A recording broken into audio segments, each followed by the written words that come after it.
Hello and welcome back to EXD, where today I'm going to take you through 5 players your club should sell before the end of the transfer window.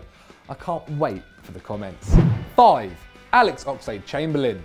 A 23-year-old just starting to realise his potential and he should be sold? It seems ridiculous, but Arsenal's Alex Oxlade-Chamberlain has a single year remaining on his contract, and with an offer of £35 million on the table from Chelsea, it might be sensible to let go of the youngster. 2016-17 was a breakout year for the Ox. Wenger's last-ditch switch to a 3-4-3 formation unexpectedly gave the Englishman a run at the wing-back position, and his strength and skill saw him complete a huge 3.6 dribbles per match, the 5th highest tally in the Premier League. Oxlade-Chamberlain also grabbed 2 goals and 7 assists, thanks to a whopping 1.8 chances created every 90 minutes. That's way above Premier League rivals like Danny Rose on 1.5 and Antonio Valencia on 1.2, and not far off of Juve's Alexandro at 2. And the former Southampton man was surprisingly sturdy in defence. He won possession back for the Gunners 2.4 times a game, actually more than highly rated defender Hector Bellerin, who could only produce 2.1 tackles and interceptions when he got onto the field.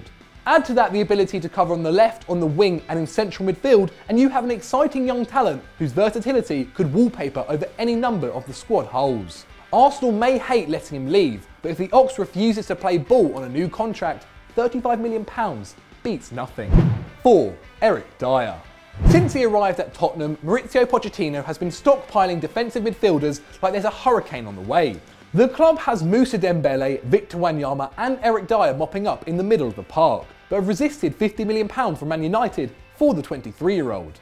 As good as Dyer is, Spurs are silly to turn that kind of money down. While the Englishman is able to play at centre-back and right-back as well as in midfield, the club will be better off taking the cash and looking for the next Dembele.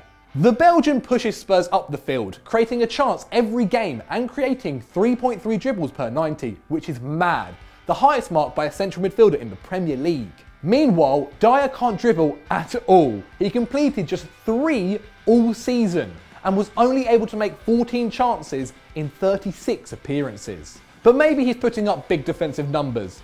Not really. Dyer only made 2.2 tackles and interceptions each match in 2016-17, fewer than Crystal Palace winger Wilfried Zaha. However, that output has been affected by his changing position, as he managed a solid 3.9 the year before, and so could still be a very savvy signing for a team in need of a dedicated holding midfielder. Though Tottenham are an excellent team, they are reliant on Christian Eriksen for creativity.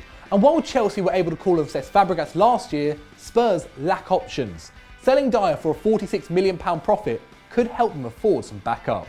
3. William Carvalho. After 3 years of the Portuguese press pretending Arsenal, Man City or Man United might finally be desperate enough to sign William Carvalho, it appears that West Ham have stepped into that breach.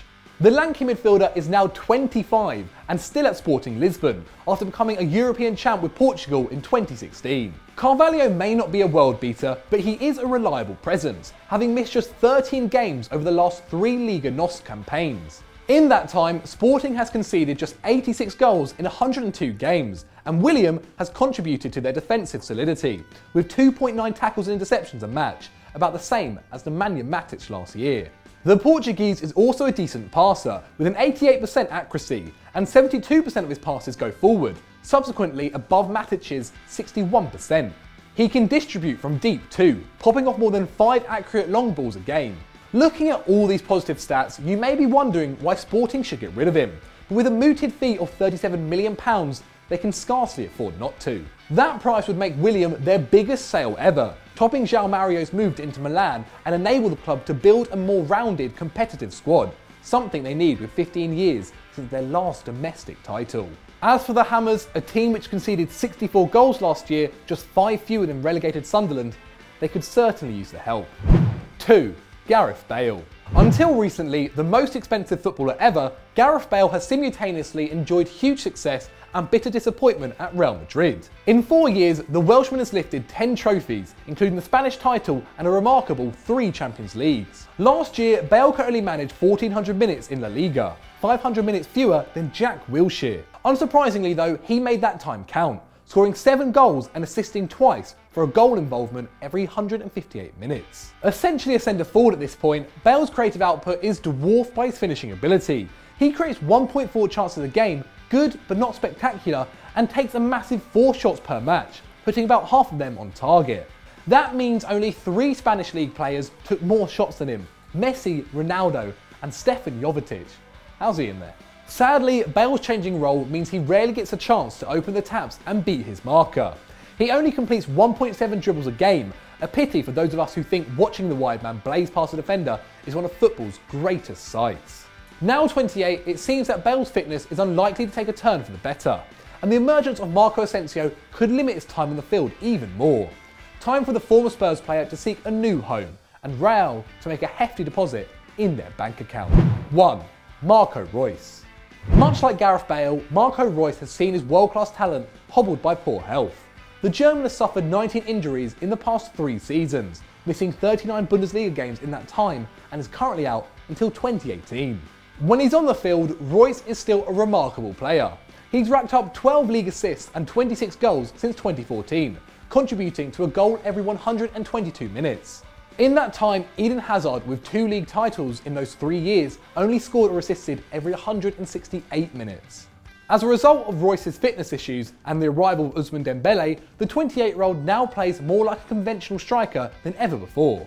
He completes only 1.7 dribbles a game, down from 2.1 2 years before, but is now taking more shots from inside the box than at any other point in his career, with a huge 2.8. That number would rank him second in the Premier League, behind only Sergio Aguero, and Reus is still an excellent creator for his teammates, averaging around 2 key passes a game, more than Liverpool's Sadio Mane. He also works hard in defence, regaining possession twice per match.